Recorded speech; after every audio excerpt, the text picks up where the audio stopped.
Welcome to cine Tamil. விடாமுயற்சி அஜித்துக்கு 2 வருஷத்துக்கு அப்புறம் ரிலீஸ் ஆக போகிற படம். இதுக்கு முன்னாடி ரிலீஸ் ஆன படம் துணிவு. துணிவு நம்ம விஜயோட வாரிசோட கிளாஸ் ஆச்சு. வாரிசுக்கு அப்புறம் விஜய் வந்து லியோன்னு அதே வருஷத்தில் ஒரு படத்தையும், அதுக்கு அடுத்த வருஷம் வந்து கோட்னு ஒரு படத்தையும், இப்போ ஜனநாயகனோட 50% ஷூட்டிங்கை கம்ப்ளீட் பண்ணிட்டாரு. ஆனால் அஜித்துக்கு அடுத்த படத்தை கொடுக்கறதுக்கு 2 வருஷம் ஆச்சு. இந்த 2 வருஷம் டிலேக்கு நிறைய காரணம் இருந்தாலும் அதில் முக்கியமான காரணம் விக்னேஷ் சிவன். நம்ம அஜித் குமாருக்கும் நயன்தாராவுக்கும் நல்ல நட்பு இருக்குன்னு எல்லாத்துக்குமே தெரியும். இந்த நட்புனால தான் நயன்தாரா வந்து பில்லா படத்துலையும் ஏகன் படத்துலையும் எந்த ஒரு ஸ்டோரியுமே கேட்காம நடித்தாங்க. அதே நட்புக்காக தான் அஜித் வந்து விக்னேஷ் சிவன்ட்டு எனக்காக ஒரு ஸ்டோரி பண்ணுங்கள், இப்போதைக்கு வந்து இதை நம்ம AK-62 அனௌன்ஸ் பண்ணுவோன்னு சொல்லிட்டு ஸ்டோரியே கேட்காம சொன்னார். கொடுத்த வாய்ப்பை வந்து விக்னேஷ் சிவனால் காப்பாற்ற முடியல. அவர் எழுதிட்டு வந்த ஸ்டோரியும் அவர் சொன்ன விதமும் அஜித் குமாருக்கு சுத்தமாக பிடிக்கல. ஸோ அதுக்கப்புறம் நம்ம லைக்காவும் அஜித் குமாரும் AK-62க்காக ஒரு நல்ல டேரக்டர் தழுவிட்டு இருந்தாங்க. அந்த டைமில் தான் மகிழ் திருமேனி வந்தார். மகிழ் திருமேனி சொன்ன ஸ்டோரி வந்து அஜித்துக்கும் லைக்காவுக்கும் ரொம்ப பிடிச்சி போச்சு. ஆனால் அதுதான் விடாமுயற்சியான்னு கேட்டால் கிடையாது. ஏன்னா அவர் சொன்ன ஸ்டோரியை வந்து ஸ்க்ரீன் பிளேவோட பில்டப் பண்ணுறதுக்கு 6 மந்த் டைம் கேட்டார். விக்னேஷ் சிவன் ஏற்கனவே டிலே பண்ணுறதுனால இவங்க உடனே பண்ண வேண்டிய சுச்சுவேஷன் வந்துட்டாங்க. அதனால நம்ம வந்து பிரேக் டவுன் படத்தோட ரீமேக் இப்போ பண்ணுவோம், அதுக்காக ஸ்க்ரீன் பிளே எழுதிட்டு ஒரு 1 மந்தில் வாங்கன்னு சொல்லிட்டு கொடுத்துருக்காங்க. ஸோ இது ஏற்கனவே ரீமேக் படங்கிறனால பெருசாக வந்து ஸ்க்ரீன் பிளே எழுதணும்னு அவசியம் இல்லை. ஏற்கனவே ஸ்க்ரீன் பிளே அந்த படத்தில் இருக்குது. அதை வந்து தமிழ்நாட்டுக்கு ஏற்ற மாதிரி மாற்றினா மட்டும் போதும். அந்த ஒர்க்கை பக்காவாக பண்ணிட்டு வந்து மகிழ் திருமேனியும் எல்லா டீமும் சேர்ந்து அறிவித்த படம் தான் விடாமுயற்சி. ஸோ எல்லாமே பக்காவாக செட் பண்ணி ப்ரீ ப்ரொடக்ஷனை கம்ப்ளீட் பண்ணி உடனே ஷூட்டிங் போனாங்க. ஆனால் அந்த டைமில் ரிலீஸ் ஆன எல்லா லைக்கா படங்களும் தொடர்ந்து ஃப்ளாப்பு. அதனால் பெரிய ஃபைனான்ஷியல் இஷ்யூ ஆனாங்க. அதனால் ஷூட்டிங்கை கொஞ்ச நாள் தள்ளி போட்டாங்க. இடையில நம்ம ஏகேவோட ஆக்சிடென்ட்டு, அசர்பைஜானோட கிளைமேட் இஷ்யூ, இதனால் இன்னும் இந்த படம் கொஞ்ச நாள் தள்ளி போச்சு. ஸோ இவ்வளோ இஷ்யூஸ் எல்லாம் தாண்டி இவ்வளோ டிலேலாம் தாண்டி படம் பொங்கலுக்கு ரிலீஸ்னு சொல்லிட்டு அறிவிச்சாங்க. ஆனால் அந்த டைமில் தான் லைக் ஒரு மிகப்பெரிய தப்பு பண்ணாங்க.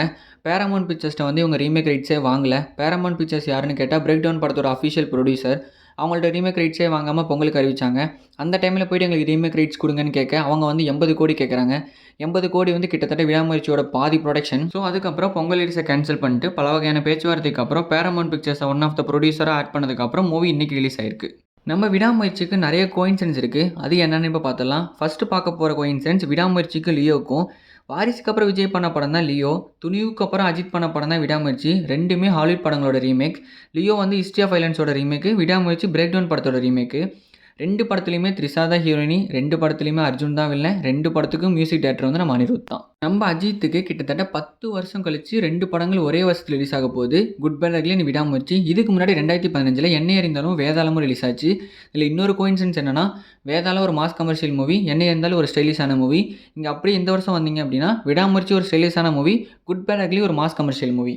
ஸோ நம்ம பார்க்க போகிற அடுத்த கோயின்சிடன்ஸ் என்னென்னா, நம்ம அஜித்தோட எண்ணெய் அறிந்தால் படம் வந்து 2015 பொங்கல் ரிலீஸ்னு சொல்லிட்டு அறிவிச்சாங்க.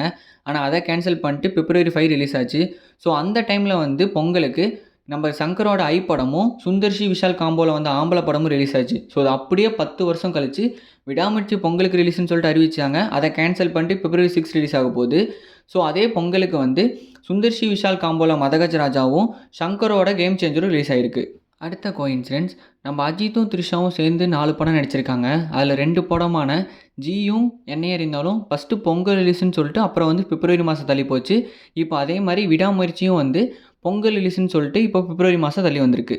வலிமை படத்துக்கும் விடாமுயற்சி படத்துக்குமே ஒரு சில கோயின்சிடன்ஸ் இருக்குது. 2 படத்தோட ஃபஸ்ட் லெட்டருமே வி தான். 2 படத்துலையுமே வந்து அஜித்தோட நேம் வந்து அர்ஜுன். 2 படத்துலையுமே ஸ்டண்ட் இருக்குது. வலிமையில் வந்து பைக் ஸ்டண்ட், விடாமுயற்சியில் வந்து கார் ஸ்டண்ட். ரொம்ப வருஷம் கழித்து வலிமை ரிலீஸ் ஆகுது. இப்போ ரொம்ப வருஷம் கழித்து விடாமுயற்சி ரிலீஸ் ஆக போகுது. இந்த மாதிரி மூவி கான்செப்டை கேட்கவும் தொடர்ந்து அப்டேட்ஸை தெரிஞ்சுக்கொள்ளவும் ஃபாலோ பண்ணுங்கள் சினி தமிழ் சேனலில்.